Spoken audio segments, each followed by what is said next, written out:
Hey, check this out. This isn't just a podcast. It's family. Let's go, Canes. The #1 podcast in the show. Yo, what's going on, everybody in Utah? Just want to let you know. Ain't no me. There ain't no me. It ain't no me. Without you. It's Utah, baby.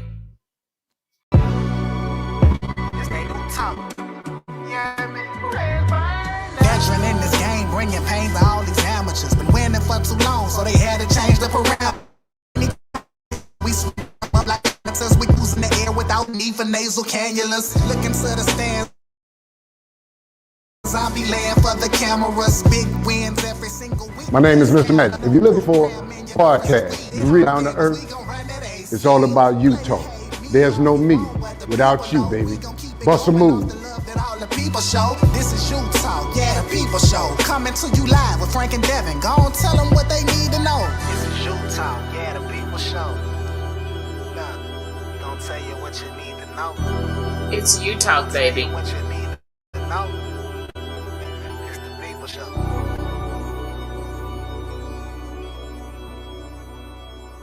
It's Utah, baby.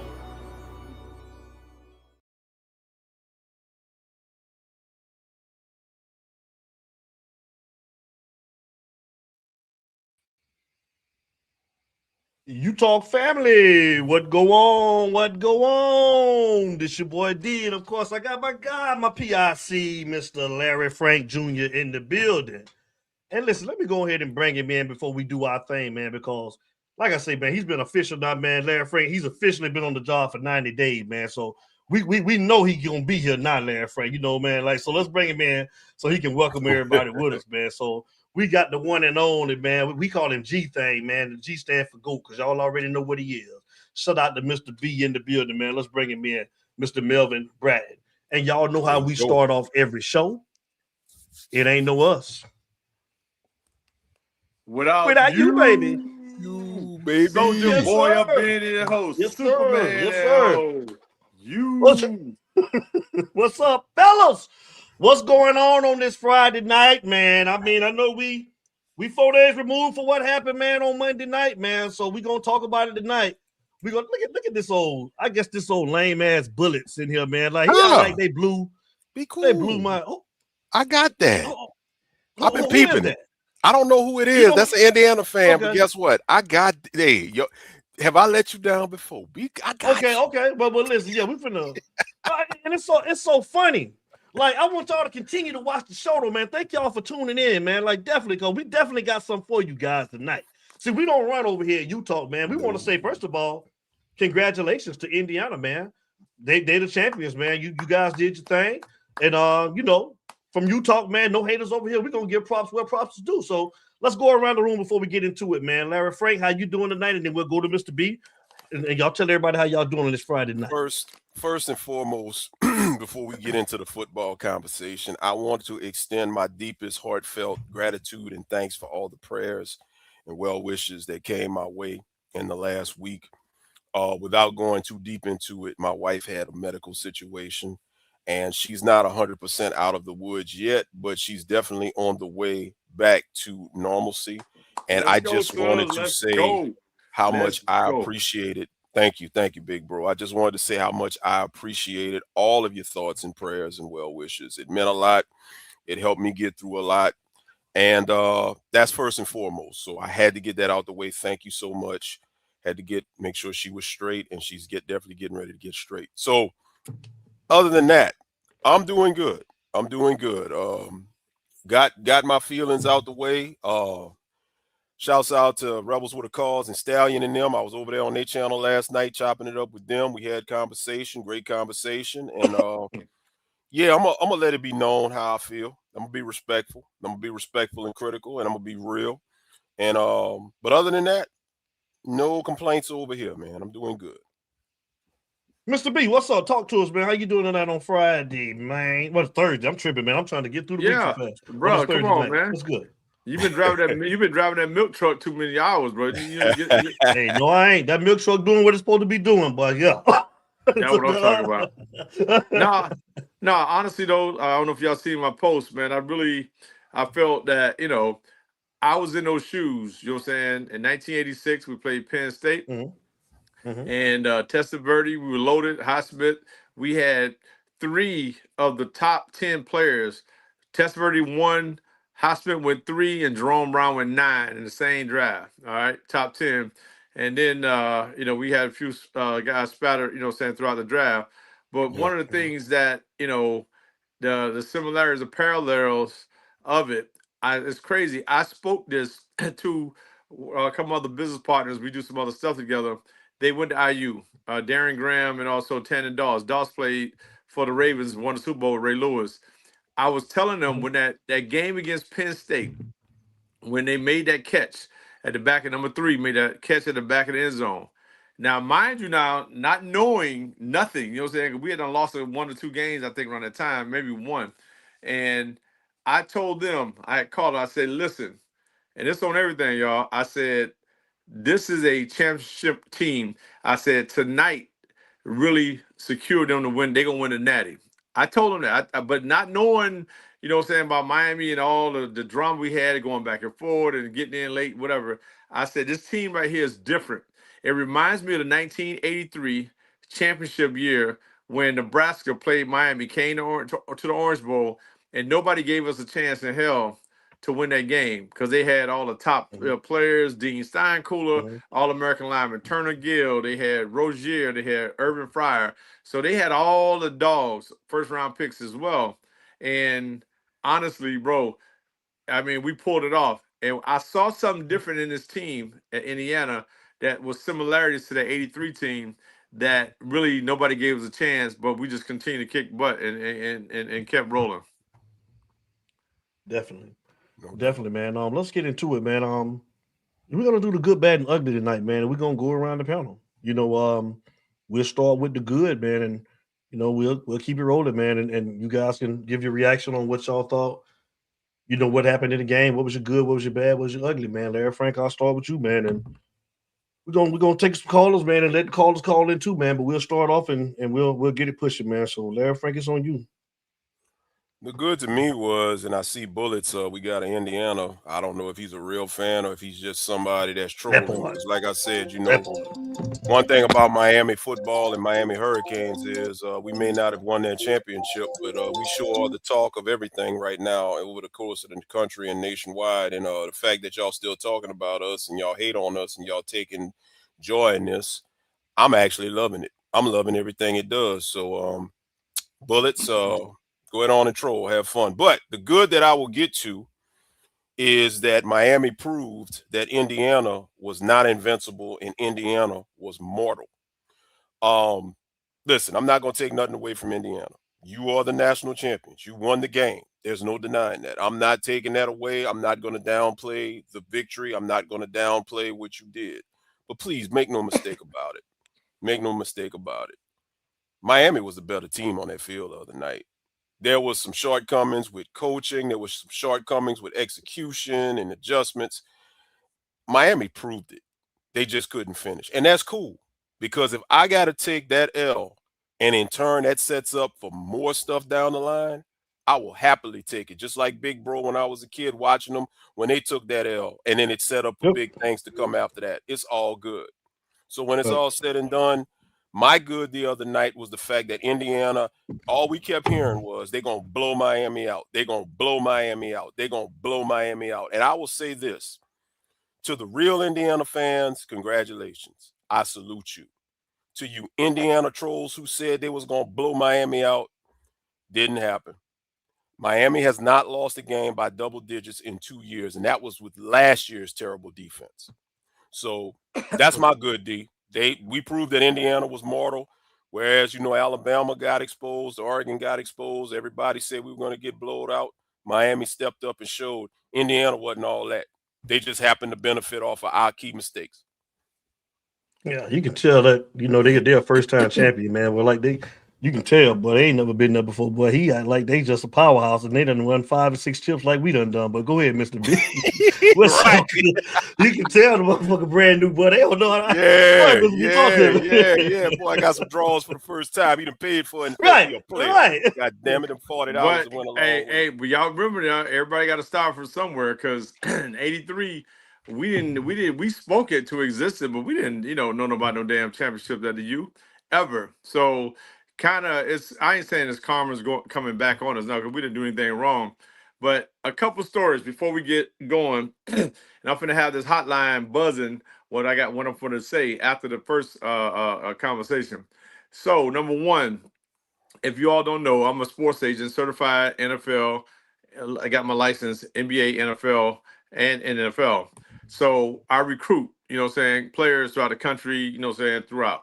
So number 6 at Indiana that blocked that punt, McCarroll, I forgot his, whatever his damn name. He's an African kid. I had a meeting with them on this via Zoom last year. All right.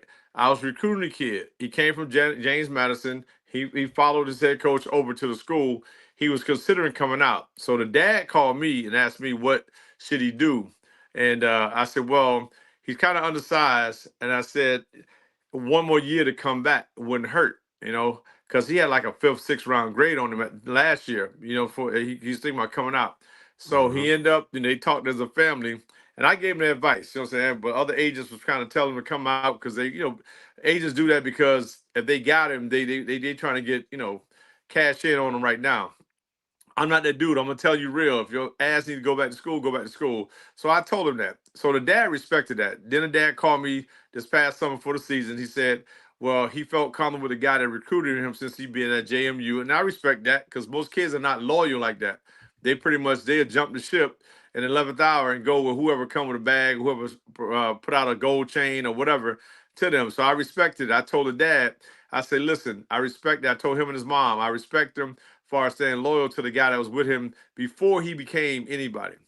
So the beginning of the week, text me, hey Mel B, I'll be down. I'm coming, I'm coming down. I want to get with you because we never met face to face. So we was all, on Zoom. And I said, cool. I said, hit me up, let me know. He said, yeah, we can meet up. I want to, break bread with you, man, take you to lunch or dinner like that. So we going back and forth. So we didn't really get a chance to connect. So the last text that I sent him, I can show to y'all, and our Utah family, I said to him via text, I said, I pray that your son has a great game, but not a victory on us, right? And I said, this will help his draft stock, all right? Fast forward, I look up, this kid makes the play of the game, basically, to block that punt. And I just fell back. I was so quiet where I was at a watch party. I just sat back in the seat. Here I go again, speaking shit into existence. Didn't mean it. But I'm happy for them, as far as that. So, all right, the second thing, Utah family, I know y'all finna chime in. I know Larry Frank finna jump down on me. Devin, you too. But, all right, let's rewind. I have a quarterback that I represent. His name is Donovan Smith. Played at University of Houston last year. 6'4", 6'5" quarterback, big arm, and the whole deal. So Donovan got hurt at quarterback last year and had to have shoulder surgery on the throwing arm. All right, for to give you the parallels. And I saw it. So the new head coach came in last year for Houston. That was his first year. Donovan had the surgery in January. By the spring, Donovan was out there. The dad, the dad is the running back coach at the Colts. The dad called me. He was at spring practice. He said, "Man, they're throwing chunking the ball in practice in spring. He's throwing the ball 100 times a day." I went off. I said, "What the F?" I said, "Why is he doing it?" He just came off that shoulder. That shoulder got to sit. Fast forward, Donovan wanted, because that was his first year for the coach, so he wanted to impress him and show him that he the guy, he can handle it. Chunking it in spring. I said, that's too many throws, bro. You know what I'm saying? 100 throws per practice, 20 practices. Fast forward, come around, he still hadn't rehabbed this shoulder, the right throwing shoulder.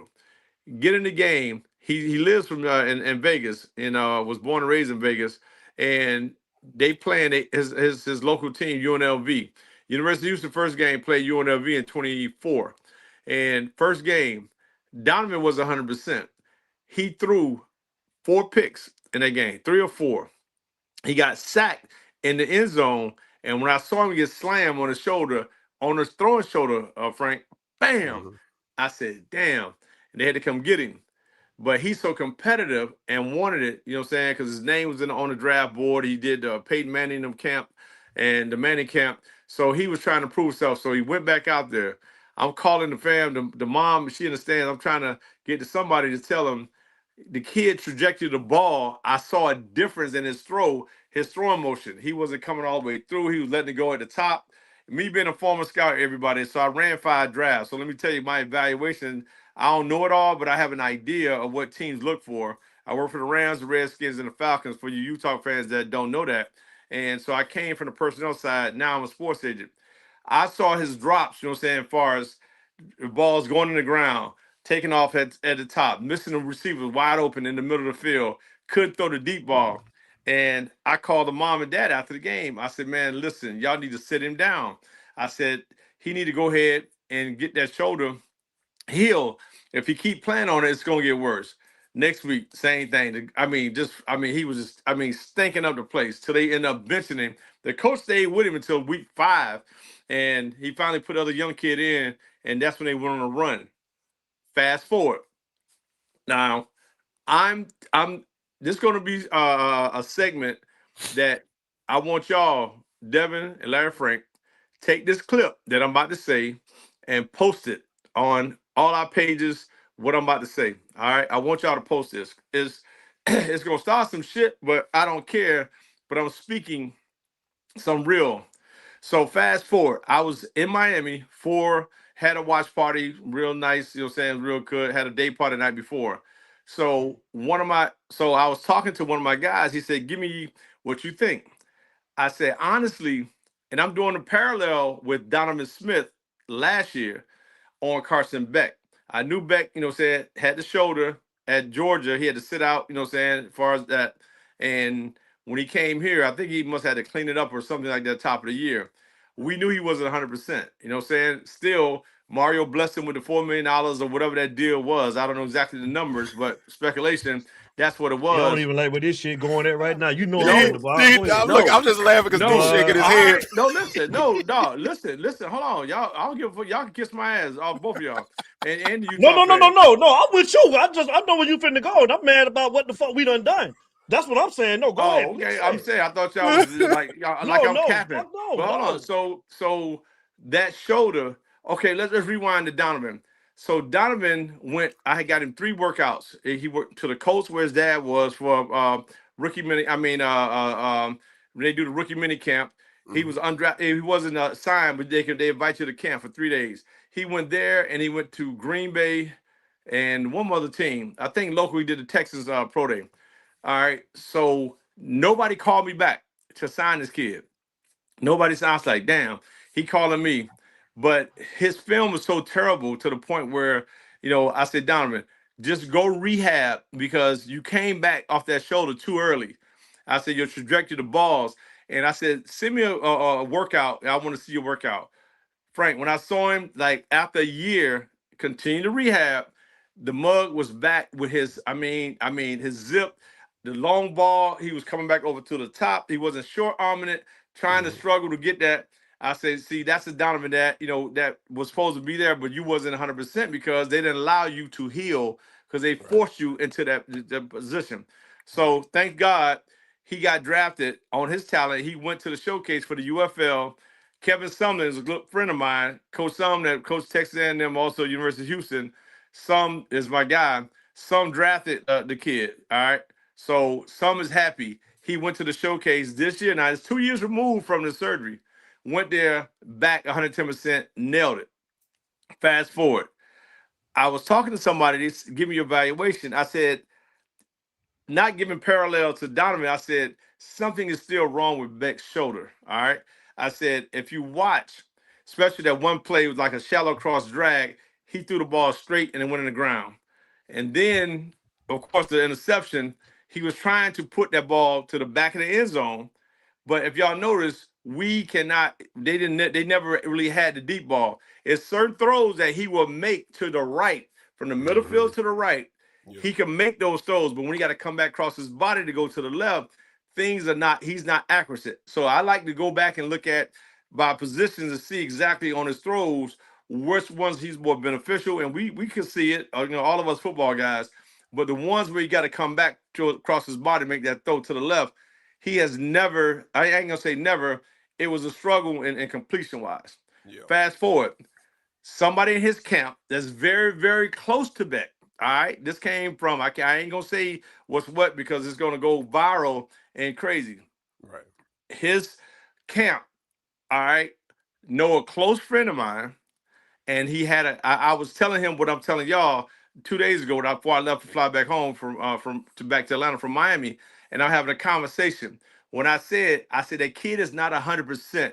Beck is still not healthy. I said, but he got the big money that he felt he had to get out. He had to go out and do something and try to perform, or else it's a bad move on the University of Miami. It's a bad move on Mario. Just us as Hurricanes that we gave, you know what I'm saying, a guy, you know, that type of money, $4 million. So, which we did. So Beck, you know what I'm saying, trying to be a competitor to go, he was never healed. The person who came that's close to that camp, very, very, very, very, very, very close to that camp, shared this story with them. Like nobody really realized that this kid is not 100%. He's still not there. And he gets all the criticism as far as this is this, and he had those games, those 4 picks. He said this kid is not, you know what I'm saying, 100%. So I gave the breakdown on him, and then when the brother came to me and said where he got it from, where it came from, when I say is that close to Beck, real close to him. So I'm not taking up and saying, oh, this, that, whatever. I know the fans don't want to hear that shit about this, that, whatever. But me knowing the game from a scouting perspective, number one, as an agent who has a player that's right in the middle of all this here, that part of that, you know what I'm saying? Part of that is part of the problem that why we couldn't stretch that field to go up top. That everybody wanted to see why we don't talent to go up top. And then, honestly, we don't have no speedy receivers to really go 9 balls. All right, the ones that's in there. You know, Mally is baby Jesus. He could take anything intermediate and go. But to stretch that field, we did not have 0, 7. They cannot stretch the field to go deep, deep, deep. You know, to get behind anybody. You know what I'm saying? Mm-hmm. So, I mean, JoJo and all of them on the sideline, people screaming about this, that, whatever. I don't know who's fast, you know, on that, but the ones that played, they didn't have that big ball speed, no separation that I seen, and I could be wrong. So take it from there. Y'all take it, chop it up. Utah fans, call in. Let me hear from y'all 2 brothers like that. I'm just giving y'all what I'm saying, that the kid was actually not 100%, and my player went through that, and I went through that with him. So I'm not sympathizing for it, but it's still, everybody's complaining about the play calling and whatever. If you're limited as a coordinator and you can't make those calls to stretch the field, to take the deep throws, because you knowingly that this kid is not 100% to make those throws, this is going to result what happened for us to lose the championship. But I guess my thing is, so who fault is that? That's the culture, right? This should have been evaluated when he came to the school. Yes. You see what I'm saying? See, that's bullshit. Like you say, you done gave him $4 million. And, you know, we done went out here and done did the sexy thing. We done went and spent money on Cam last year. We went and spent money on Beck this year. That still doesn't equate to an ACC championship or a national championship. Like, my thing is, why don't we recruit what's inside what you're recruiting from high school? So we just wasted $4 million for nothing, basically. Well, let me say something about that. You have to look at the fact that last year, John Mateer was really the first option they wanted. And Mateer threw a curveball when he decided to go to Oklahoma. I personally think if Miami would have got John Mateer, you would have got a lot of the similar stuff that you got from Cam Ward, because they had a similar type game. Mateer, for it wasn't John Mateer first. It was Austin Simmons first. That's who they wanted first. Well, Mateer was high up in there too. It was high up in there. But it was Austin Simmons who they went after first. That's the first person that they wanted. Am I right, Mr. B? What did Austin Simmons? Listen, I know for a fact that yes, Austin Simmons was the guy before Beck. I was part of that, you know what I'm saying? Okay. And I was part of that, and it fell out, you know what I'm saying? It fell off in the 11th hour, and that side was very, very disappointed on both sides, but it was just on a contractual thing where it couldn't get done. I don't want to go into detail, but Right. that's what it was. I was part of that. The bottom line is Beck was not the first choice, but he was perceived as the best choice at the time when it was Right. time to get a quarterback. So his resume, his pedigree coming from Georgia, I didn't agree with the $4 million. Tommy John surgery, I mean, if you hear about it and read about it, that is a tough, that's more of a baseball injury from what I understood. And when pitchers Yes. get that, it's hard for them to come back and be in the previous form that they were before the injury. He couldn't throw in the spring. And I always in the back of my mind wondered, and I'm not no doctor, I don't know nothing about that, but I always in the back of my mind wondered, well, how in the world did this happen in December in the SEC championship when he got hurt? How is he going to be ready some 9 months later for the beginning of a new season with this type of an injury? He was not. It's a 2 month. I'm gonna cut you off. It's really, Larry, a year and a half to 2 year Exactly. rehab. Exactly. So, big bro, I got to transition to this then from that point. Okay, let's just say Miami went ahead and you got the best quarterback available at the time because everybody else was taken. All right.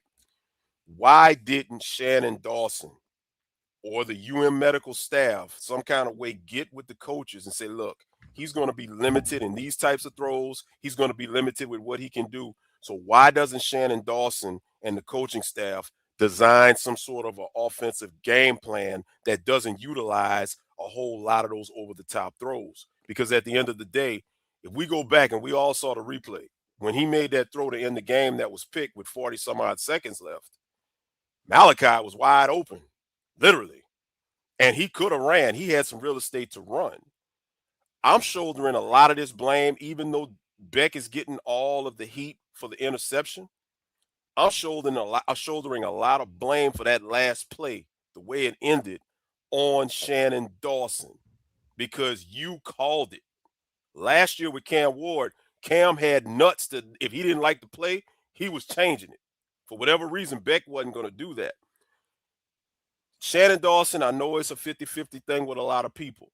A lot of people like him. A lot of people feel he needs to come back based off of the type of quarterback. I'm hearing, listen, if they get Mensa, which they looks like they will, that plays into Shannon Dawson's hands.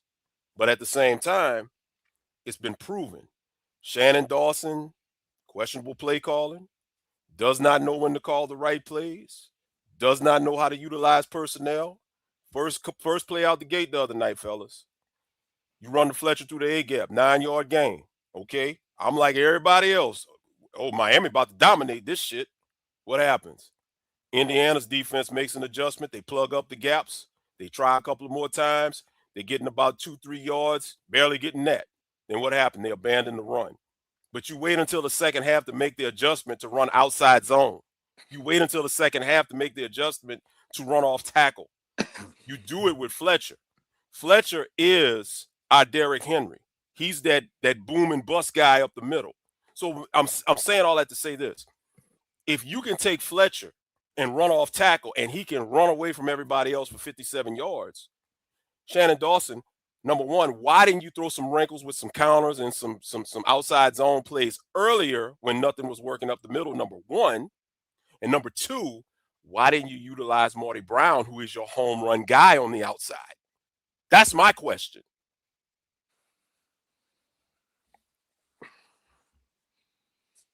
Mr. B? What y'all know who I've been screaming? I love Fletch. Who I've been screaming the whole year? You have been screaming Marty Brown, no doubt. I wish they would have listened to you because you've been saying it. The thing is, if it's there, Fletch has it to do. But if you got to create, you know what I'm saying, it's not. You know what I'm saying? So that and when I was screaming at the watch party, I said, man, run a sprint draw outside to the tackle. Well, I said it's open, it's there. And that's when he hit the touchdown. And Yes. and I'm sitting there like, this shit ain't rocket science. You know what I'm saying? If you're getting plugged in, then you're only getting 2 and 3 yards per hit. And see, but Marty could see the field a little bit better than Fletch. You know what I'm saying? Fletch is a great back. He gonna be positive. He can go to right up there with Derrick Henry and be his you know. Does he have another year, or is He's coming back. He Marty decided Bryant that got he's 2 more years. yeah. Also, both of them Fletcher are got coming back. another. They're Fletcher got coming another back. year. Fletcher They're coming coming back. back. They're coming back. Okay, And I that's know what that's. everybody's seen in the chat that Pringle he took himself out the portal. He decided to come back. Shit, if I bring out a took off too, because I ain't know both of them coming back. Yeah, he ain't gonna he might well be a water boy. He can be a high price water boy.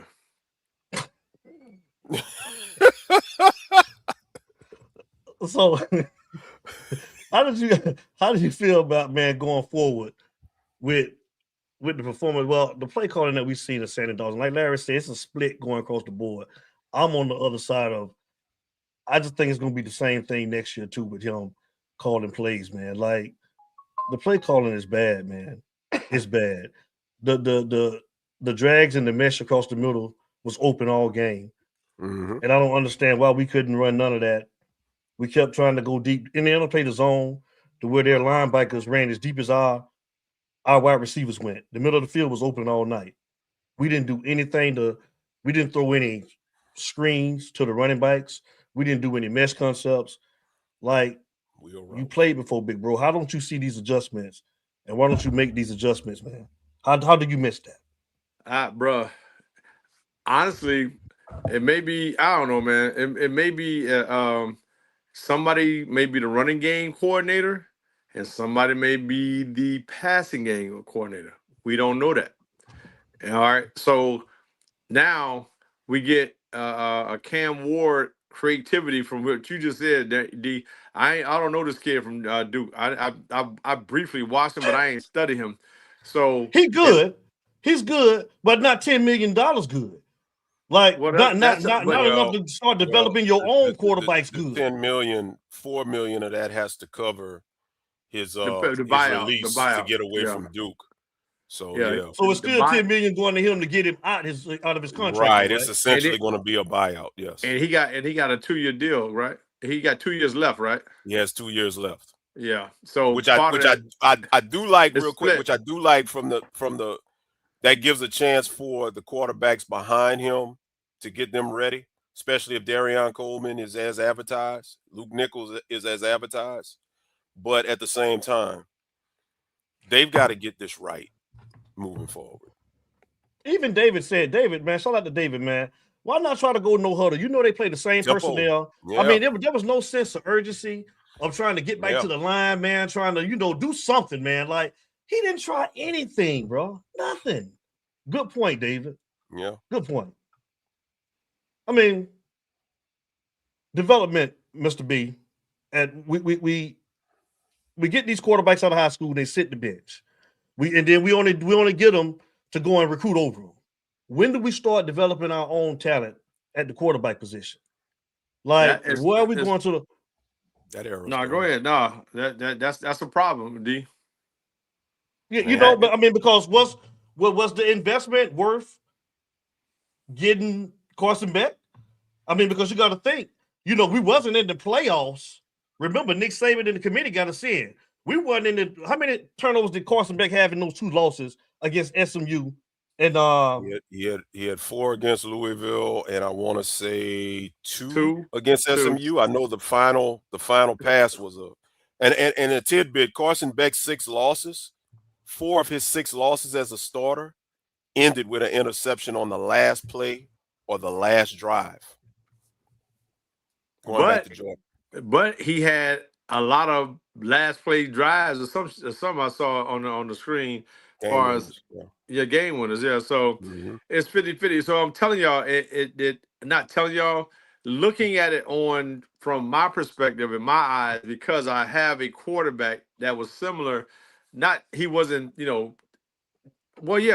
felt he was elite. So and that's why I took him. I felt he'd get drafted late. But the showing was so terrible last year, bro. It was bad. But to go back to, you got to develop a quarterback and a chemistry, and with you can't go panic mode. You know what I'm saying? And a lot of times what we're doing is straight panic mode, and you got to trust one of these young guys. That Luke kid, I mean, we knew Emory's gonna take off, but that Luke kid, my son goes to his high school, Milton, and I was at the game with the a hoodie on before I left to fly down for the Miami, and all the people kept stopping me. When are they gonna give Lucas opportunity? When is gonna? I mean, I just kept hearing, and I never really watched the kid in high school last year, but it's just like, man. And then a brother out of Jacksonville, that's where he's from, right? The quarterback. Is he? Yeah, he's Yeah, from Jacksonville. No, you talking about Derek? Oh, you talking about which one? Derek, yeah. Mensah's from Derek. California. No, Darian not Coleman? Messa. No. Derek Coleman. Where is he from? Coleman from Orlando. Oh, Darian. Orlando. Okay, Orlando. I know it was Orlando, Jacksonville. So the thing is, you're going to get these 5-star kids that's, the creme of the creme. Eventually, it's going to catch up. Look at, I talked to somebody that's in Dabo Sweeney camp the other day. So Dabo has changed his model, but when Dabo had a team meeting and one of my guys was in there, Dabo said, listen, I'll go out and spend some time and money on a portal. He said, but don't bring me no backups. If you bring somebody in, he's a starter for our team. So Dabo has softened his speaking. He said, I got to be loyal to the guys that have been here with me from day one. He said, but now I'll go. He went and got 20 guys. He said, these guys got to come in. They look at starters. I'm not just bringing guys to stack the deck to be on the sideline being bitter, and then they're going to transfer the following year. Hey, who developed y'all quarterbacks when you played, Mr. B? Did y'all have a quarterback coach, or what did y'all have? Gary Stevens. Gary Stevens was Mark Trestman. Mark Trestman was our quarterback with Kozar. Kozar was the most unorthodox quarterback, not athletic at all. Walked with 2 left feet. He he's a manager at a car dealership. You know what I'm saying? The body, the physique wasn't. You know what I'm saying? He was just a regular guy.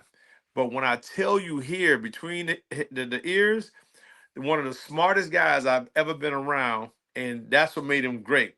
Vinny had all of the tools: cut up, stripper, legs, thighs, all muscular, 6'4", Italian stallion. Steve Walsh come after him. Steve Walsh he okay, but Steve worked his ass off that last year, and he went and got in the weight room. He's a scrawny little kid from Minnesota. We doubted him. We looking, because in spring, Steve was throwing it in the ground, throwing picks. That shit was taking off. I'm talking about hitting people in the stands, eat hot dog. I mean, the shit was bad. And we sitting there like, all of us, Mike Irvin, myself, all of us, I didn't say we had doubt, but we really had some question marks on, can Steve lead us? When Steve went home and he did whatever he did, he worked out. He came back yoked up. And I looked, and he was throwing dimes. I said, thank you, Jesus. We got something. And that's what we wrote him. Yeah. I mean, I guess I'm seeing everybody saying that's not the way to go anymore. But why the hell are you recruiting them then? Well, and you guys had a quarterback coach. Why not go and hire a quarterback's coach? But why not go and do that? But D, the thing is, I think you got to understand that the times have changed. Yeah. What you got going on, this is the situation, okay? If you Ohio State got a freshman quarterback. Notre Dame got a freshman quarterback. But hold up. But Ohio State won a national championship last year with a portal quarterback, and the other team for Notre Dame, Riley Leonard, was a transfer quarterback portal. Okay. Joe Burrow won a Heisman in a championship as a portal. Jaden Daniels won a Heisman as a portal quarterback. What I'm getting at is the era of college football that we are in right now, you're no longer going to get the chances of getting a guy out of high school, getting him on campus, and him being the one that you bring up and develop. Those chances are pretty much low.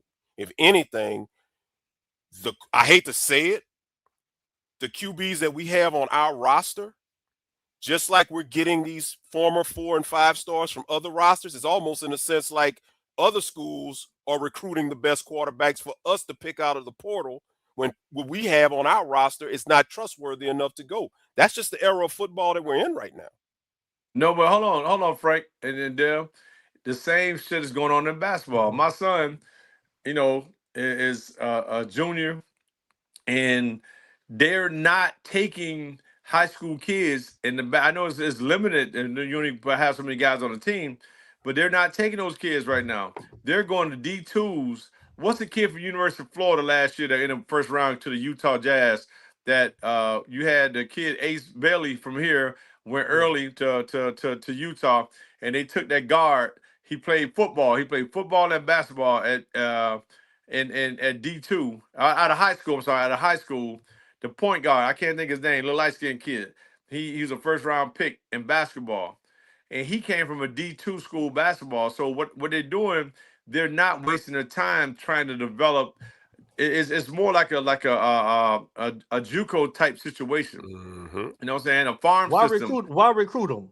Why recruit Right, them? but see, but you got to, because And then what somebody if they get hurt? But we've just been fortunate enough to where Cam hasn't gotten hurt, Carson Bacon get hurt. Now we That's already true. seen when Emory played, he wasn't ready. So at some point you got to do some type of development, no matter That's how you true. look at it. You do. Right. I mean, come on, man. Like I think we're making a lot of excuses for this fucking coaching staff at this point, man. Like we just But gave this D, man $4 million. that's on You said that every this man was staff. hurt. That's every staff. Yeah, It's that's every staff. Look what Larry right. Frank said, bro. Larry Frank said the same thing. Look, all these quarterbacks, Joe Burrow left LSU. You got all these quarterbacks being microwaved into the system, and that's the new wave, and that's what everybody going for. That's what a value in the money. Everybody does it. Yeah, they putting down payment on them, bro. They putting down payments on them. Everybody. I mean, they doing it. I'm just feeling like that ain't the way to go. I mean, It's not. We ain't winning with them. So I mean, we got all these talented quarterbacks. I seen Luke Nickel play, and it's like, damn, you go and recruit him, but the kid may not even get a chance to play. You're going to get one of the best quarterbacks coming out of Florida in Darian Coleman. And you telling me that this boy is just coming down there just to sit? I hate to not say to it. play? I hate That's to bullshit, say it, man. I hate to That say shit it, dumb. but that's the way it's looking. And that's what I always say. And look, I don't like it either. I'm old school, just like you. I want them to go get the best quarterbacks and cultivate them and bring them up. Go ahead, bro. All right, so check this out. I hear y'all, right? Devin, you're making the point. Okay, do you think Texas A&M, which they had when they got a veteran motherfucker to come in that game against Miami, they rolled with that true freshman. He's a sophomore now. That Marcel, what a kid name? Marcel something? Marcel Reed. Okay, I would have stuck with Marcel. They developed him. I like Marcel. But listen, it's hard now with all these damn playoffs and how this extension. It ain't like they're going with the top rated people as far as going to the championship. You go in a division, they got playoffs. So you gonna put your hat on a Marcel Reed who had other issues on top of that, popping bottles and shit the night before Thursday. They quote unquote allegedly, so I can't speak. I wasn't there. But now, do you think Texas A&M, all that money they spent, they wish they wouldn't have got a veteran guy, but they chose to stay with a young pup. And guess what? Their ass got bounced out. Do you know how hard it is to get back to this shit, to the natty, especially with this So let me format? ask you a question. We gave Carson Beck $4 million. Do y'all feel like that Carson Beck got us to the national championship? Because remember, we went in the playoffs, remember? Well, we went in the playoffs. No, we did not. No, our defense got us. Our defense carried our team this year. So Carson Beck didn't do. I don't feel like we got a return on our investment. That's just me. Well, yes, I agree, but I'm telling y'all, I agree with that. That's true. For his sake, the kid was 100%. All I'm saying, he was 100%. Okay, then that's on coaching then, right? Because again, that should have been evaluated Scouting, before they gave him that $4 million. That's our staff. And the medical staff, because they signed off on him being healthy enough to be signed. Well, hold on, Frank. You don't know if they got overrode on that. You know what I'm saying? From the top. You know what I'm saying? So there's so many variables we don't know, but we're thankful, honestly. Let's get the callers in. I know they got 100 damn. They hotter than fish grease over there. They finna blow this shit up. Yeah, I know. Look at you, man. I haven't even got. I haven't even gotten to Corey Heatherman because I'm sure about to bust a lot of these defensive people's bubbles when we start talking about him. You should because again, he deserves some too. We done seen him against two of the other teams that we lost to that he didn't make adjustments to as well. We stayed in what, cover three. We stayed in cover three the whole time. The whole goddamn time. When we played man, we got pressure, but for some reason, what happened to Jabari Antoine? Why he didn't play? Why he didn't get no burn? Number 16. I like that youngin right there, bruh. 16 would have made them plays that back throw, the back shoulder throws. I know that. Xavier Lucas Freeman, being you got us, suspended Freeman? had You in there? all to do with it. What is up, baby? What is up? I was just waiting for my turn, just let you guys finish your thoughts. So Go ahead, yes, brother. sir. Talk to us.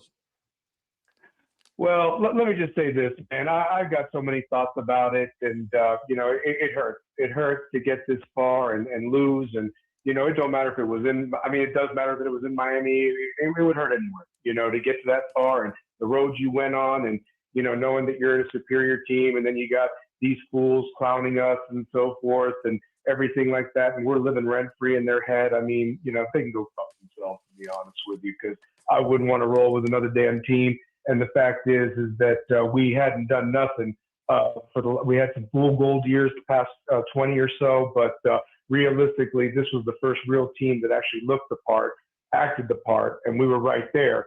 And we had coaches that failed them, to be honest with you, in my opinion. And I'm just going to say it. I thought the game plan was lousy. You had 10 days to prepare. You even had a day before that. You knew who you were going to be playing. You should have been watching everything about them, all their tendencies, and gotten your guys prepared, because they weren't going to make mistakes. It's bad enough they had 2 running backs in the 5 years, 6 years, 8 years, however many they played. Neither one of them ever fumbled in their entire career. Couldn't get one to actually cop out that one game. You had a quarterback that, you know, he was okay. He didn't light the world on fire. And, you know, you give him and it was a 10-point swing because of special teams. And if I think about a coach that might need to be looked at, why don't you get somebody in here that can actually coach special teams, like a Don Saldinger or someone like that, you know, not somebody that's going to hand out cafecito at the beginning of the games and shit like that. I mean, it's just inexcusable, man. Special teams cost us that game. As bad as everything else we can talk about, if you have a kicker he was great up until the playoffs. And I don't know, we got 2 transfers coming in right now, one from Florida State and then one from another. Just one of them needs to kick the damn ball when we need him to. But I'm hoping that the offense is so stellar next year that we don't need to settle for fucking field goals. That's the other thing too. Touchdowns are what wins it. The other thing too, you know, 4th down, 4th and 2, you're on the 32-yard line and you're going to settle for a 50-yard field goal because you need points before the half. Why didn't you do a check down? You know, why didn't we do any dump off passes? For an aggressive defense like them, why didn't you do any check downs to the backs? Marty Brown can catch the ball. He proved it. Gerard Pringle even could catch it and maybe take off. Get your guys in some space. They tackled well, but was the speed there? Because they looked awfully slow when Fletcher finally broke one on that right side, and they could have continued to go to the right side. It's inexcusable that you had some success against them and you basically just stopped doing your running game and you threw 7 out of the next 9 plays and you didn't even get any first downs out of it. That's inexcusable. And the fact is, you couldn't wait till halftime to make adjustments. I highlighted it on Stallion Speaks. I said, whoever's coaching plan is not working, you cannot wait until halftime to make that adjustment. You need to make in-game adjustments. And that has been a problem with this staff that reared its ugly head at the worst possible time. But despite all of that, we had a damn chance to win. Now, the other thing that I want to bring up is, because I don't want this guy to get a pass. You got a minute. Okay, I don't want this guy to get a pass. I don't know what happened with Damari Brown. Listen, how somebody's body reacts to injuries and things, and if he wasn't a full go, he wasn't a full go. But let me just tell you this, man. My leg would have had to have been absolutely amputated for me not have to be out there to try to win a national championship. And I'd give it a go as best I could, honestly, especially knowing that my brother's going to be out for a half on a bullshit call. The other thing, too, is if that was going to be such a big difference of a game, then why are you passing it and it's not working and you're giving the ball? They had time of possession. All the shit that you did the other 3 games, owning the time of possession, it didn't work this time. And you should have done that, especially if you were just trying to get to the second half so your defense could look the way it was with Lucas. But listen, that all being said, we're going to make the upgrades that we're going to make. I still believe in Mario. And I'm going to say this, guys, right now, book it right now. It's going to be 6-26 because we're going to be the 2026 national champions. Indiana was the 2025. And yes, the game will be played in Vegas in 27, but we will be the 2026 champs. I want it booked right now on Utah, and we're going to be in Vegas, and bring me any motherfucker. We're fucking rolling because we are going to get that 6th national championship because we're here, and fuck everybody else. Go Canes, baby. Okay. I appreciate you, brother. Thank you. We got Mr. Magic calling in. Mr. Magic, what up? Mr. Magic. What's up, bro? Well, hey, talk to us. What's good, man? How you feeling tonight, What's the man? move, goddammit? You got G What's thing. You happening? see G thing. You see G thing on here chilling tonight, man. You got G thing back in town. I see that wrinkle motherfucker on there. What's happening, Great Beard? Hey, man. Hey, listen. I seen you. They cut your clip out, right? They got a segment on in the neighborhood in Miami at the crib where they take the crackheads. They give them the hot ass, the hottest pickle or the hottest candy or hottest whatever, and they got like two. Y'all see that? You got 2 minutes to keep the eat eat the shit, and then you gotta wait the 2 minutes. Man, them crackheads be crawling on the ground and all kind of shit. They cut your clip out because You they know had that's how they got your ass. You know they got your old ass like that. It's all good. Hey, they got you out there. You start plaiting your hair. You start plaiting your hair on the ground, nigga. Hey, did they get your? Hey, you ain't see that picture. I ain't gonna pull out the picture when you pop your dentures out. Yeah. Talk to us, Mr. Magic. Talk to us. Listen, man, bro. we talk about football, man. You'll fight later. You, Call me later. We can fight later, man. You got listen. You yes, on the clock, bro, motherfucker. yeah. You on the clock. You on the clock. Fuck that shit. Hey, don't start no fooling. Listen, man. This is we have been unprepared. This the first time I've seen us unprepared since last year. I'm gonna say this on all phases of the game. Offense, we couldn't do shit. I don't know what the hell Shannon Dawson was doing. They didn't even try to threaten down the field. You understand what I'm saying? But defense was looking like last year. Like we didn't know what we was gonna do. Like I don't know if Heatherman was like wanting to go back and work for Signetti or what, but that motherfucker, I never seen us after that Louisville game to be so like out of touch with what we had to do on defense. I ain't never seen that. And then, like Stallion just said, bro, our special team, that's 10-point swing, bro. We lost by 6, but it's like that shit was like a gift. It's like we gave up. Like the whole first half, we didn't know what the fuck we wanted to do. And we get all the way to the championship to do that shit. That made me sick on the stomach, bro. Me and Devin talked about this ad nauseum, bro, but I don't know. I see Pringle hitting the portal. He came back. I see quite a few of them. They bringing him back? He changed his mind. He's back. He's good. Yeah, I heard they said they might try to get him to come back, but bro, I don't know, man. And with this Mensa thing, what is gonna wind up being $10 million for him after they pay his buyout, and then they got to pay him to play for us? How that's gonna go? Hey, Magic, hold on. Let's go back to Pringle. See, me personally, I'd have let his ass go. All right, I didn't know both of those guys were coming back, but the thing is, it's hard to give 3 running backs the proper carries. Somebody's not going to be happy. You know what I'm saying? Somebody's not going to be happy, and you have to have if you see how they keep feeding Flesh the ball, feeding him, eventually you're going to pop one.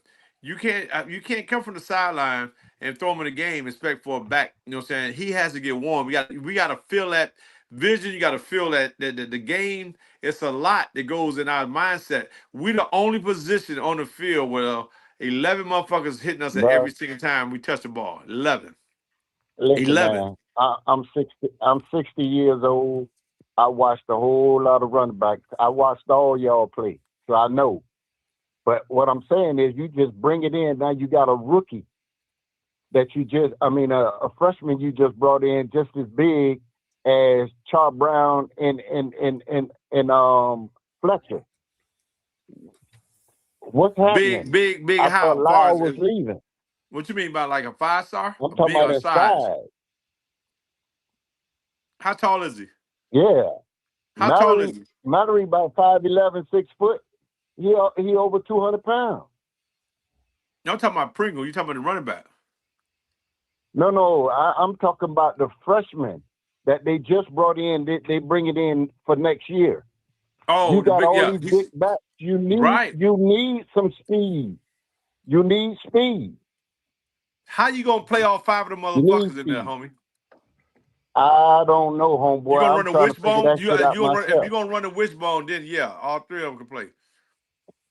Yeah, but I don't see it. I don't see it. I see my time up. But bro, I love y'all, man. Y'all boys keep up. I'm gonna keep watching. Love you, brother. All right, Much Joe, love, brother. All right. Yes, sir. I got. Go eat them old pickle pig feet, nigga. Leave my boy alone, man. Hey, they go Derek Alford in the building, man. Derek Onk in the building. What up, Onk? Onk. Me and Onk had a great conversation. What's happening? Chris Kane, you next, Chris Kane. Oh Lord, not Chris Kane.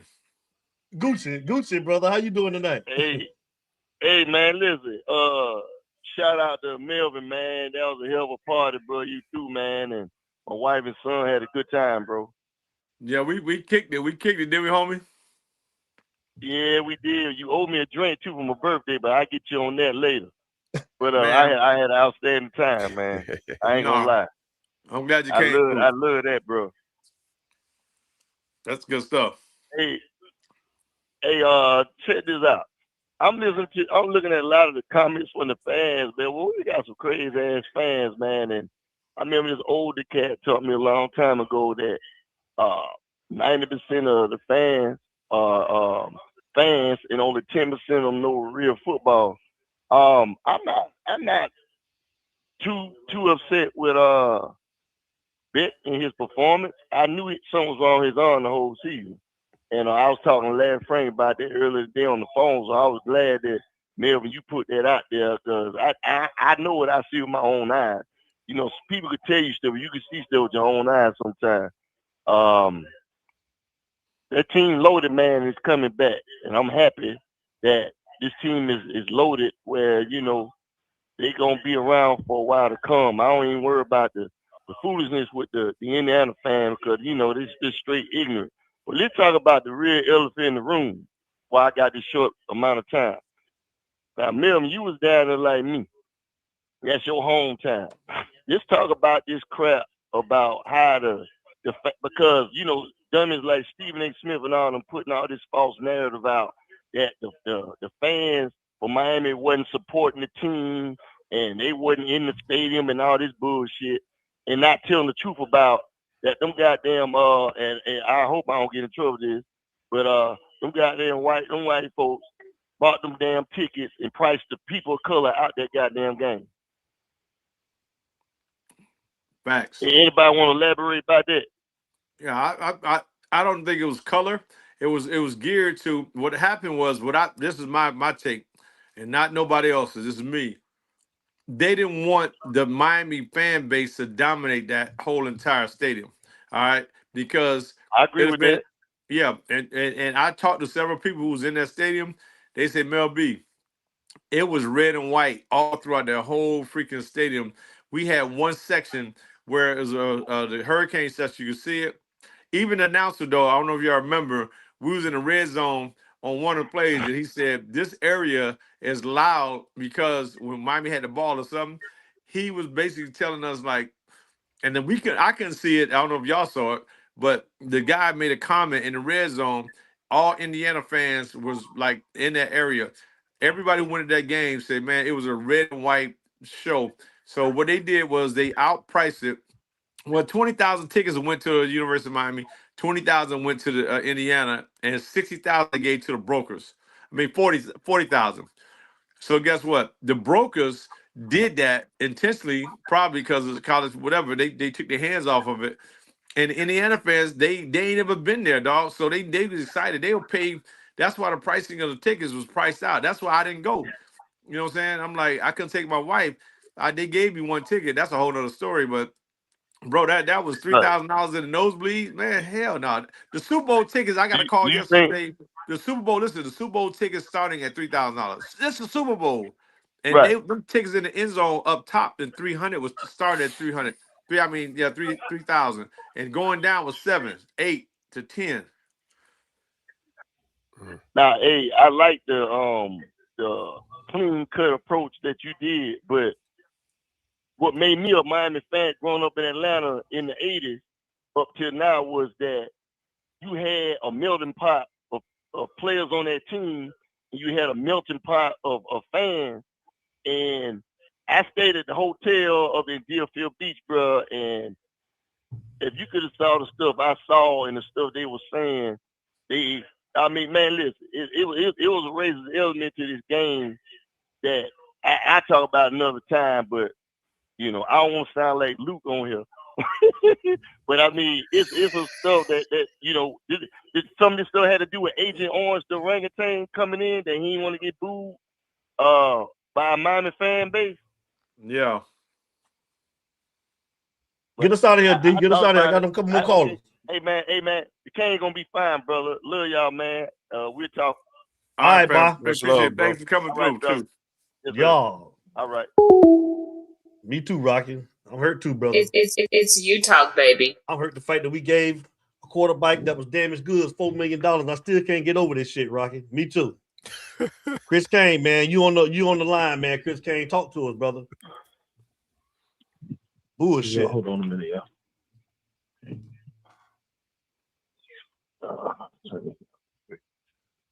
Hey, yo, what up? What's going on with y'all, man?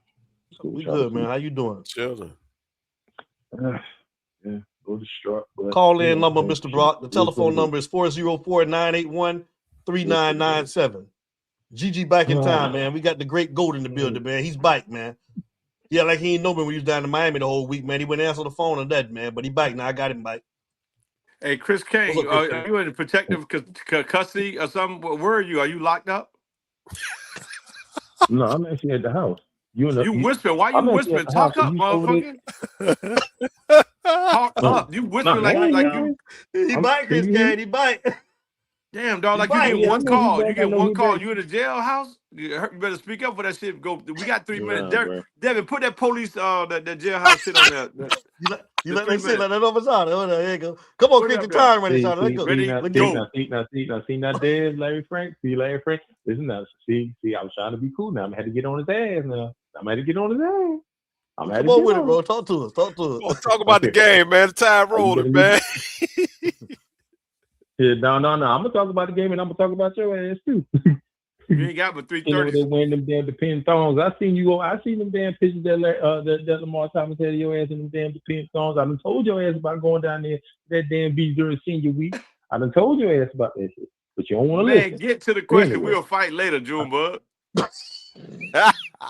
Yeah, I hear you, Cleophas. We gonna fight. We gonna fight later. But anyway, basically what it is about with the game, man, we basically, I feel like we were real close about to win this national championship. But the whole thing is like what you were saying as far as with the tickets, we already know what the situation was.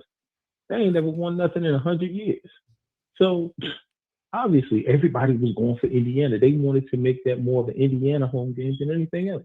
So they wasn't trying to get us in there because they already knew what the whole demographic was going to be. But at the end of the day, though, we shot ourselves in the foot. If anything, you're supposed to play man. That back shoulder that Mendoza was doing, he did it twice.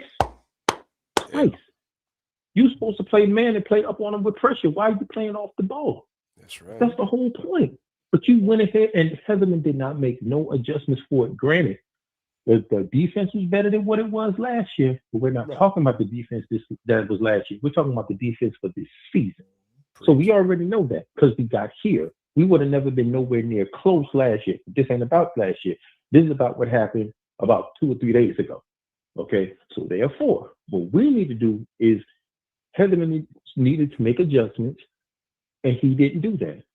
Another thing is number 87. I don't know where he's at. I don't know if he's a junior, a senior, he's a senior, 3-time senior, 8-time senior. But he got to go because you didn't even get to attempt to block the ball. If you look at Coach Hayes' breakdown of that whole thing, if you have an Aussie kicker that goes all the way over to the right, you're supposed to block him. That's plain and simple. Why would you just went ahead and just let him just slide by and just let him get that? That's on you. His ass would have sat out for the rest of the game. He would have never got back in that game.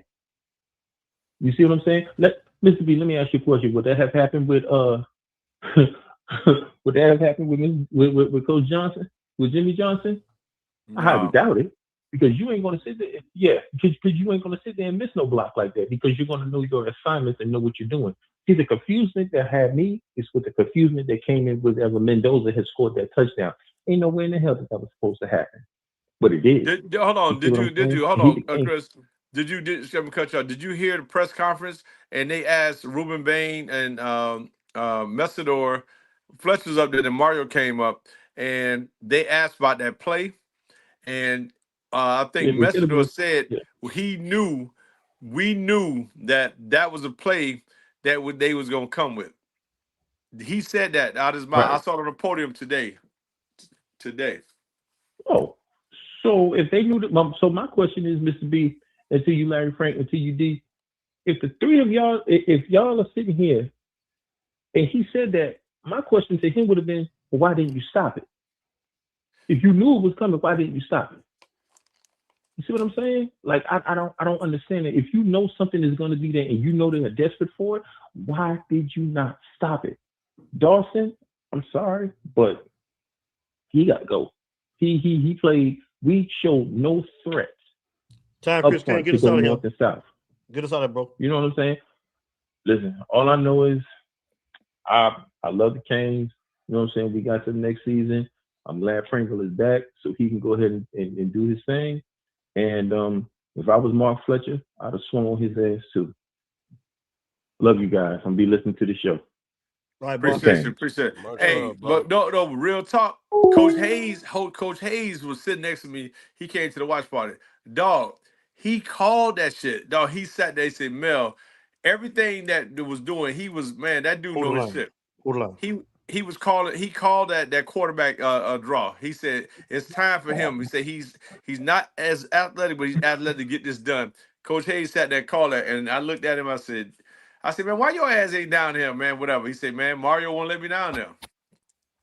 Yeah, he said, man, your boy wouldn't even speak to him the last time he saw him, man. They used to coach together at FIU. Ain't that some shit?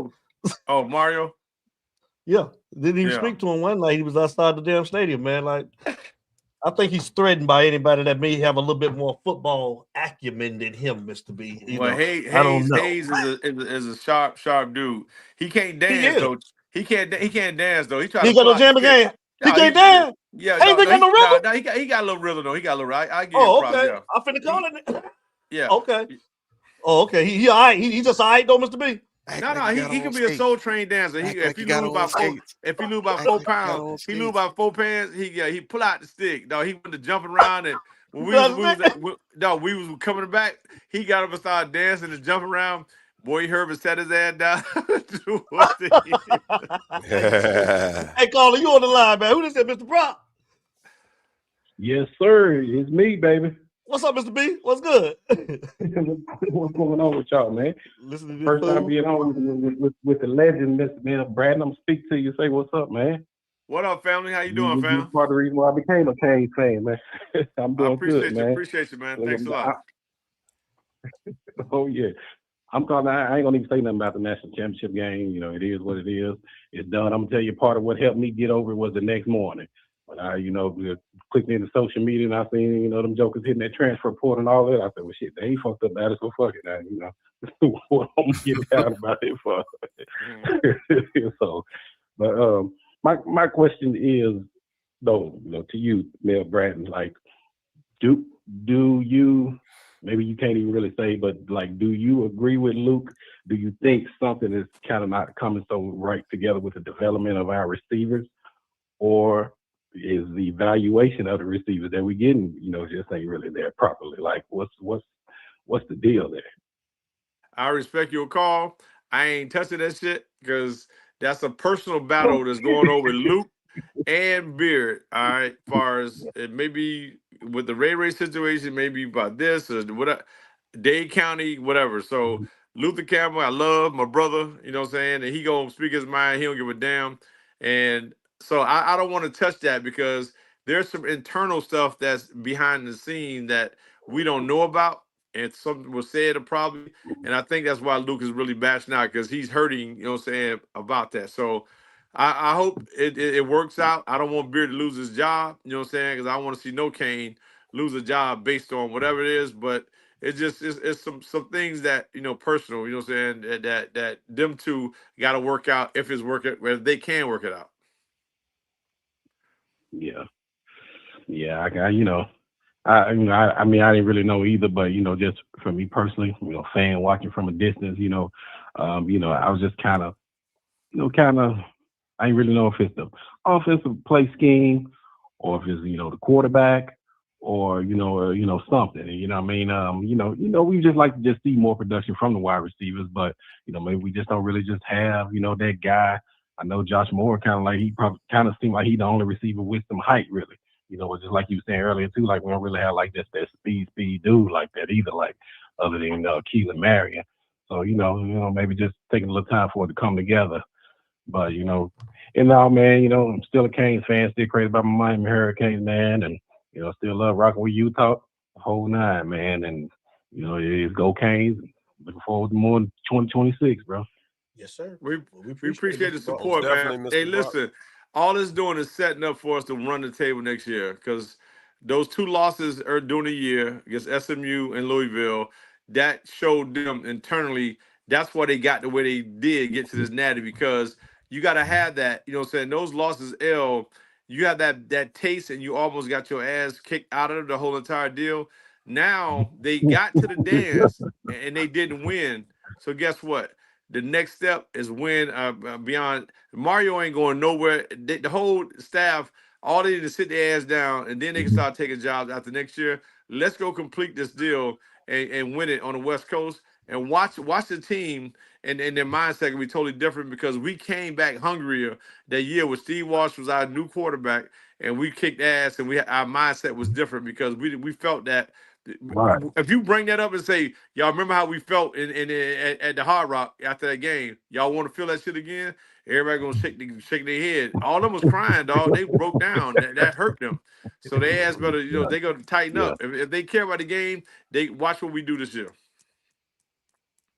Yeah, that was a point that I brought up to someone else too. I said, bro, let's not act like, Miami ain't never lost a national championship or that, they really riding hard on Beck. And I was like, bro, I said, we had one of the best quarterbacks of all time at the University of Miami. What you throw 4 or 6 interceptions, something like that, in a national championship game. Like, come on, bro, like shit happens, you know what I'm saying? I was Right. like, it happens, man. And, you're gonna win some, you're gonna lose some. This time right here we didn't get the dub out of it, but it's still, it is what it is, man. Yeah. Well, we appreciate you, man, for showing love, man, and appreciate the call always, man. And we're gonna keep this thing rolling. Yes, sir. Yes, sir, man. Y'all have a good night, bro. You too, All right, sir. bro. Blessings. That's the last call we taking for the night, man. Larry Frank, I know you wanted to touch on the defense, man. It's Talk to you us what talk, baby. about the defense, brother. Well, first and foremost, man, I'm not going to bash Corey Helderman because obviously the defense is what got us to this point. Defense got us to the national championship. Yeah. The improvement of the defense. Without that defense stepping it up, we would have been probably another 7-win team, 8 at best. So please don't think I'm about to throw him under the bus. I'm not. I just feel like on the biggest stage with the biggest opportunity, Corey Helderman abandoned a lot of things, and it hurt us. It hurt us. Indiana with those back shoulder throws, that's been their bread and butter all year. And I just feel, I mean, look, D, I sent you the video, man. You posted it on the day before when I couldn't do the show. That was one of the main things I said. I said, we need to not rely so much on zone. Let's play some man and let's do it. I mean, you utilize a zone whenever you feel like the opposition has more talent than you. And I'm sorry. Indiana fans, I get it. Y'all, I saw somebody earlier in the chat said that Miami would have got smoked by them receivers and the tight end. I don't believe that shit. I do not believe that shit. Where? Exactly. When they did press in the second half, what happened? He got Being home. out with a sack got him off the field. Yep. And the key with pressing, guess what? I promise you, if you play man, then back shoulder throws ain't happening because you can bump and run, knock him off his route, and you're right there to better defend the ball. So I just feel like you don't give 7 to 10 yards of real estate. You're blitzing, and all you're doing is setting yourself up to get another Louisville type of situation, because when Mendoza can recognize that you have all of this space, you're playing off, all he's got to do is throw the ball. And that's what he did. And Cincinnati was playing cat and mouse the whole game all night with that play. He wasn't going to did. go to it. As you know, he just was like kind of baiting us like, yeah, I ain't going to do it every time, but I'm going to just catch you, you know what I'm saying, to get me 5 or 7 yards to shorten the sticks on every series, man. So Absolutely. he knew what he was doing, man. It was masterful, bro.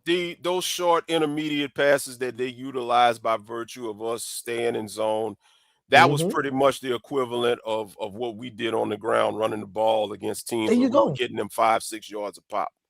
And like I said at the top of the show, I'm not going to sit up here and discredit Indiana. They won the game. They took advantage. They were the better prepared team Monday night. They just were prepared. And I know, like I said, this is probably not going to go over well with a lot of the fans. But one thing about this program over here, we're going to give the credit when it's deserved, and we're going to give the criticism when it's deserved.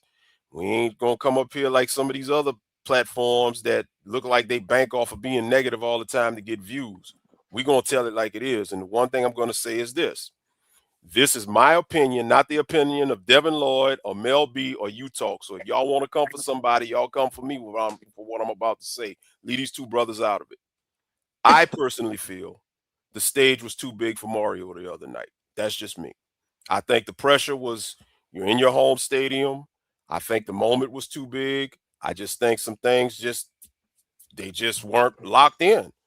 One drive, you're aggressive on 4th down, and then you go back to the clock management stuff earlier for a field goal kicker that's been inconsistent the entire postseason to doink off of the upright. This is the national championship. To quote my boy Apollo Creed, God rest the dead, there is no tomorrow. What you got to lose? Signetti, that's how he coached it.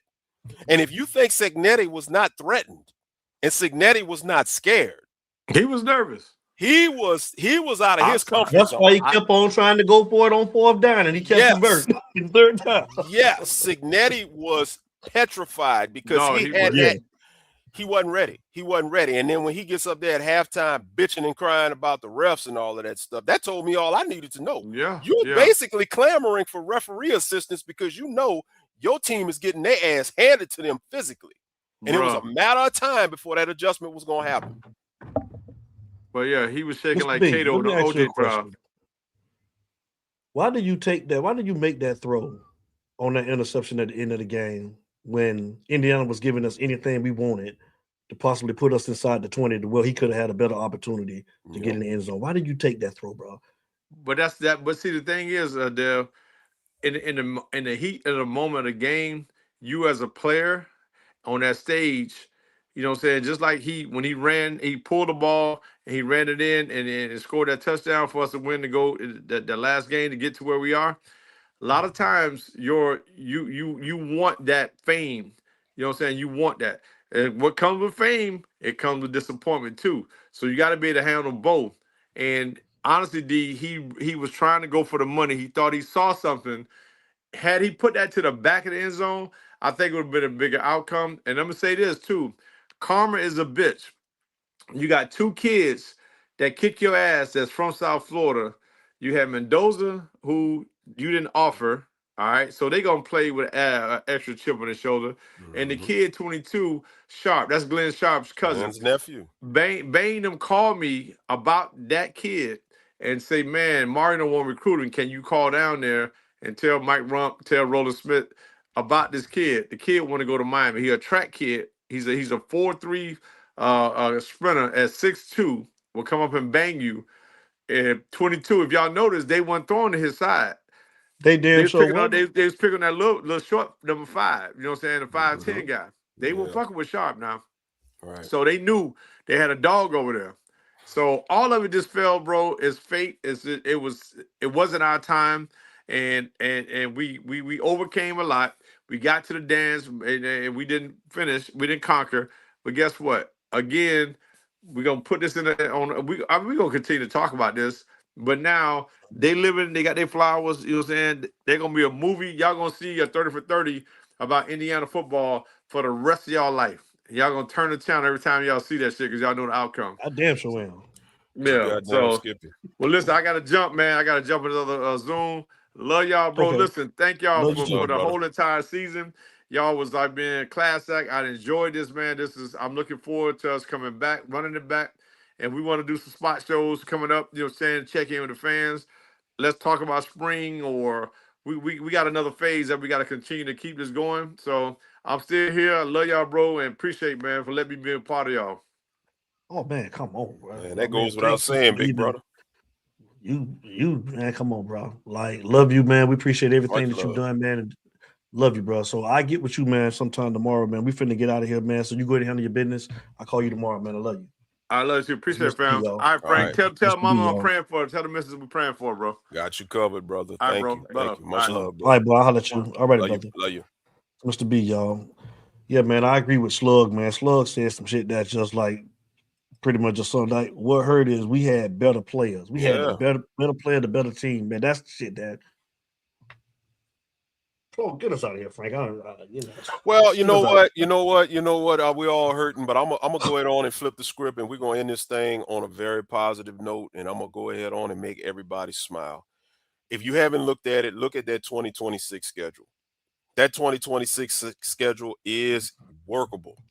If they approach this thing right, if they plug up the holes and the Mm-hmm. depth that they need, we're going to be good. You know, the offensive line, I know Kinsler jumped into the portal, but you got Jackson Cantwell coming in. There's a lot of good stuff Mm-hmm. about him. They're saying he's basically going to take over for Maui Noah at that right tackle spot. We're still working to see if we could try to get Seaton from LSU. It doesn't look good right now, but you never know. Never say never. But either which way, you got McCoy coming back. You got Rodriguez. You got Pancake. I think the offensive line will be solid enough. We got the receiver. We got Jacobs coming from South Carolina. You got the number one guy from Duke coming in, and they say he's got some pretty good speed to go with Malachi. They got a West Virginia a receiver West from West Virginia too, though. You do. And a lot of those guys coming in are going to be basically the replacements for like CJ Daniels and Keelan Marion, what you got from them. So I'm feeling good. And if this Mensa thing goes through, and if Mensa, I think if Please don't go through. Oh, I don't want it to go through. I don't want it to go through. I ain't even gonna lie. So that's Larry Frank, y'all. Those are not. I don't share the same views with Larry Frank on that because I don't want it to go through. I'm Luke Nickel and Darian Coleman. I'm gonna be y'all check my page, everything. I'm rooting for y'all, boy. No disrespect to Luke Nickel or Darian Coleman, but D, if that's what you want, then you should be okay with a 7 to 8 win season with those young pups. Are you okay with that? I'm okay with that. I'm okay with development. I'm okay with sticking with your guys and developing your guys. I am. Okay. All right. And like I said, the schedule is manageable. I mean, if you look at the schedule, the only tough game that really I see is going to be that South Bend game against Notre Dame. I think we got SMU coming to our house. Those will be the two toughest games. Everything else, I mean, we got your boy Manny. Manny gonna be hot. Manny gonna be hot. Manny gonna be hot. We got Bill Belichick, North Carolina. If they get a quarterback, he's sure not gonna be hot. You already know. Be hot. He gonna be hot. You got Belichick with North Carolina. We got Wake Forest. We got Pitt at home.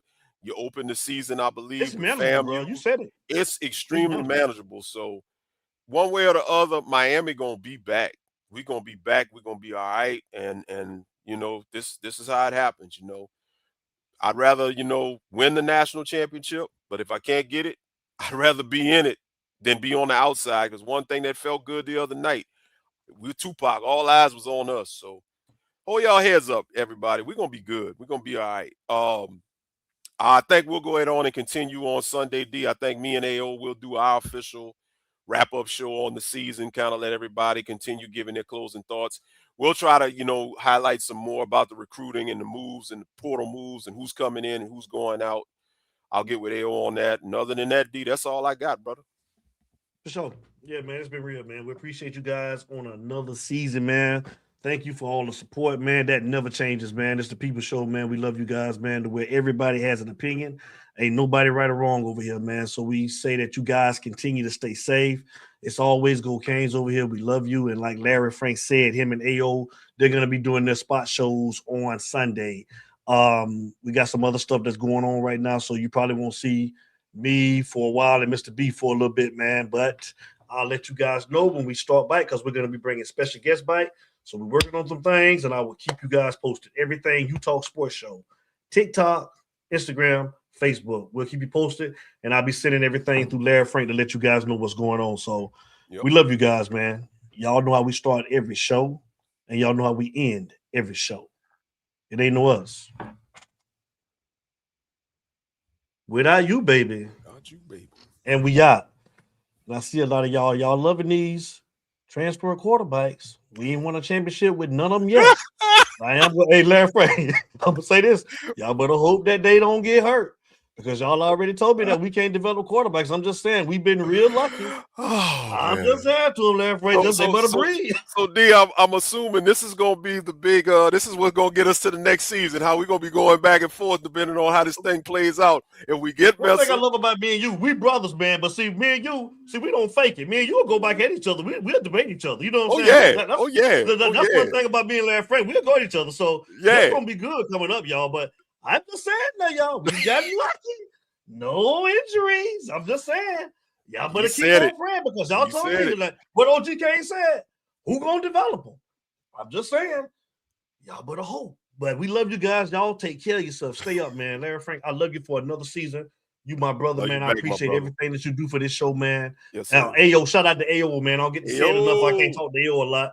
AO way out there. Where in Iowa somewhere, ain't it? Iowa. Cold ass Iowa, man. Y'all pray for AO and everybody else, because that snowstorm is about to hit. Never met him in person, but he's been a day one, man, since I started doing this, man, and I love it, man. That's why he over here, and he comes over and he hang out with us, man. Love AO. So, again, man, Larry Frank and AO going to be giving y'all some fire. Y'all stay tuned in. We love you guys, man. It's always Utah. We love you. Take care. Larry Frank, I love you, brother. I love you back, my brother. Appreciate it. All right, you have a good one, man. Back at you. It's Utah, baby. It's Utah, baby. I should have had Coach Hayes come on into it. How you say it, Larry? It's Utah, baby. Yeah. With that cane juice. Hayes.